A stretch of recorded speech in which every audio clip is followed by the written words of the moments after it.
Yulung, could you tell us how did you become a leader? Wow, we have to go back to nearly 25 years ago. At that time, my dean actually came to my office and offered me the post of associate dean. I was really very honored at that point. And I was given the task to look at the curriculum. And we have to move from a very traditional anatomy, biochemistry, physiology-based type of preclinical years to a more problem-based learning curriculum. So obviously with Hong Kong U, with such a long tradition, the older generation at that time think we are really deviating from time-honored curriculum and teaching methodology. So it's an uphill battle. But that young dean, an orthopedic surgeon, really showed me what a leader is. And I have learned so much from Professor Chow. So to this date, I still use his, all the good advices when I face a similar problem. And one of that is to listen, to accommodate, and obviously we need to be sincere and open. And the high quality that he demonstrated has everlasting impact on me as a leader. It sounds like your department was going through a period of transformation. So in terms of your leadership, how did you have to adapt to that? What sort of style of leadership did you use to take people along the journey with you?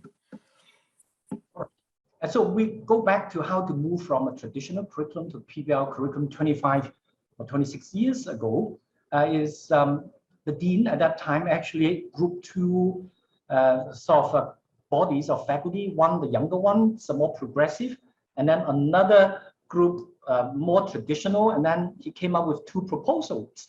And then after so many rounds of discussion separately, he put the two groups together. So I think this is a wonderful idea because, human mind works not like iPhone, just one format, but in different ways. And if you could identify two groups of people representing the two ends of a spectrum and then work out something they all agree, we have to move on because the world's changing, and then put them together. And then hopefully a kind of, not middle of the road, but something that's acceptable to the two ends of the spectrum might have a high chance to be adopted. But then that approach is good to a point because there's still the very, very, very, very powerful old professor said, never, never, not over my, my dead body. So the next trick I've learned is when you face such a strong opposition, you really retreat a bit and say, we'll reconvene our faculty board in 4 weeks' time. And that's what he did. And it was so wonderful. So he told us to do 1 or 2 pieces of work, and he had a retreat and think about it. And then I have to come up with a kind of a more modified, not diluted, but more modified PBL curriculum, which is more palatable to the very powerful and yet at that time, our teachers basically. So that proposal went through. So there must be give and take, compromise, you would want to say, but at least we move ahead. Yeah, that's absolutely fascinating. It sounded like there was potentially a very big obstacle for progress, but you managed to find a way around that so very successfully.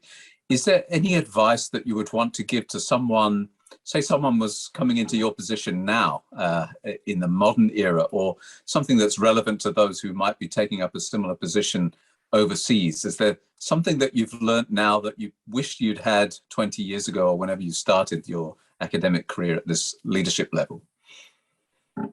Wow, there are just too many lessons, but I think one thing I've learned, we must listen.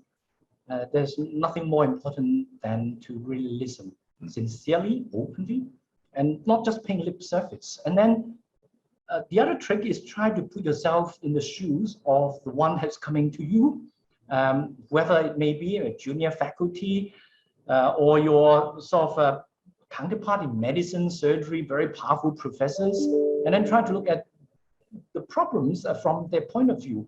And then you suddenly realize I might not be correct. Everything that I think is so important might not be that important. I'll give you an example. Because in medicine, they've got enormous workload because of the aging population and because of the shrinking sort of pediatric population. In a way, when you look at, say, for example, I have to look after the clinical service as well, and suddenly you realize, oh my God, in terms of the workload and the ward size or the day ward size for the adults is much, much less than that for the children. Then in a way, you have to make a kind of a judgment. Am I retreating? Am I giving up resources for young children and adolescents with illnesses to the older folks, the geriatric problems? And suddenly you realize maybe I should not be so territorial and I have to listen. At that time, during my headship for 12 years, I did give up a couple of my wards to become a daycare, chemo center for the adults, for the geriatric people coming in with cancer and so on. I have no regret. So I think if we want to move ahead with limited resources, although we are advocate for children, we still need to look from the point of view of other people, including the geriatrician, the medical people, and so on. And then people will remember, my God, yeah, he is a very reasonable chap. And they will support you when your duty comes that you have to stand very firm. Yulong, what you're showing to me is that you like to listen and that you appreciate the people that you're working with and that you like to show humility. And would you say that these are traits within your leadership style? Yeah, I think you're exactly right. We must be humble and have a sense of humility. Sometimes we think too much of ourselves and we think we're the experts, we know everything, and our way is the correct way. No, not really. And what really would make you collapse is the arrogance. That is the exact opposite of humility. And I think a lot of experts fall into the trap, but they're just too arrogant. And I will just take the most recent example in the COVID vaccine rollout, because I'm also taking another leadership role as a chairman for the vaccine committee for the government to do the vaccine rollout for COVID-19. And obviously, there are a lot of vaccine hesitancy, a lot of issues when we try to convince sort of parents of adolescents, of young people, or even sort of under 11 years old, or even down the nursery age group to receive the COVID-19 vaccine. And I feel sometimes experts are coming out and saying that I know best and for public health issues and so on and so forth. But what is the relevancy for the younger children and adolescents? The risk-benefit ratio is quite different as compared to the adults and the geriatric group of our population. So we must respect our parents and we must find a way to understand their worry and how to overcome the hesitancy. And even for the older folks, we know the risk-benefit ratio is overwhelmingly for them to receive the vaccine. But in Hong Kong, we got really a lot of hesitancy among the elderly. For the over 80 years old, the coverage rate is only hardly 20%. I think it's 17%. It's abysmal. And then for the over 70 years old, it's about 30–40%. And then some people will say, now we have to coerce these old folks. They will not be allowed to go to restaurants. They will not be allowed to use the public libraries until they got the 2 doses.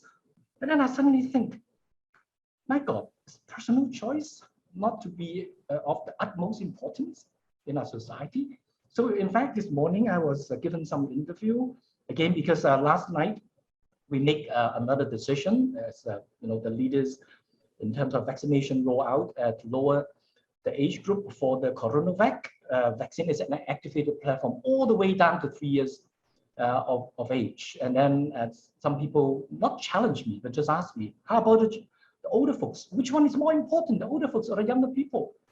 I said, well, I cannot pitch one against the other. Both are important for different purposes. And then I've highlighted for the older folks, I do not want to cross the line to coerce them until there's a very good public debate whether we should or should not do it. But for the children, it's not only the direct benefit biologically, but socially, because they are now not able to have face-to-face schooling and and the weight is going up like a rocket. I'm still doing clinics 2 or 3 times a week, and all my adolescents are gaining 10, 20 kilograms compared to pre-COVID. So I have to explain to my adult counterparts and the government officials, for God's sake, when you look at the risk-benefit ratio, you have to look at not only the direct benefits, but the social benefits for the students, but also the community benefits. But it's very difficult to put across those concepts to parents. So I acknowledge we shouldn't rush it. We shouldn't push it too hard. In Hong Kong, we've got a low or zero COVID strategy right now. We've got time. It's not like America. I really have some sympathy for them to make that hard choice of allowing Pfizer down to 5 to 11 with study only a few thousand subjects. I respect that. That is the only way they go forward. But that's not for Hong Kong. So another advice for the young people is that you have to believe in your own community, and you have to generate data for your own people, and you can read all the journals from New England to all the papers you could read, but those are not your data.